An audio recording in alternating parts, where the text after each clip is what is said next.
กับป้าอยู่ดงแล้วจะได้ยินผ้าป่าดง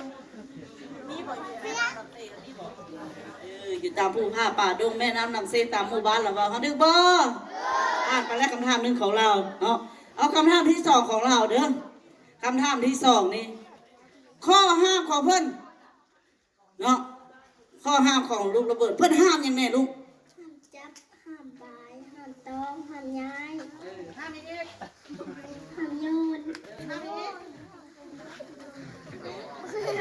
จับเพื่อนจะห้ามบ่เอานั่นคือข้อห้ามของเพื่อน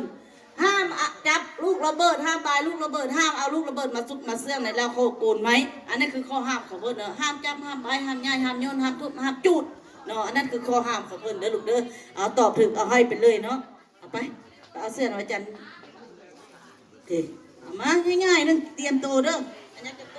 ลาวเฮาล้วนทั้งเบิดมีอยู่18แขวงเนาะค่อยยิงถามเจ้าว่าแขวงที่ถือผลกระทบจากลูกระเบิดทางเบิดนั้นมีอยู่จักแขวงเก้าแขวงที่ถือผลกระทบจากลูกทางเบิดมีอยู่จักแขวง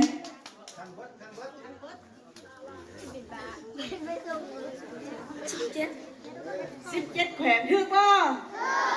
เก่งหลายตุ๊บมือให้แล้วแน่คำถามที่สองก่อนนี่คำถามที่สองแขวงที่ถือผลกระทบจากลูกระเบิดหลายที่สุดได้ก่อนนี่หลายที่สุดนั้นมีอยู่จักแขวง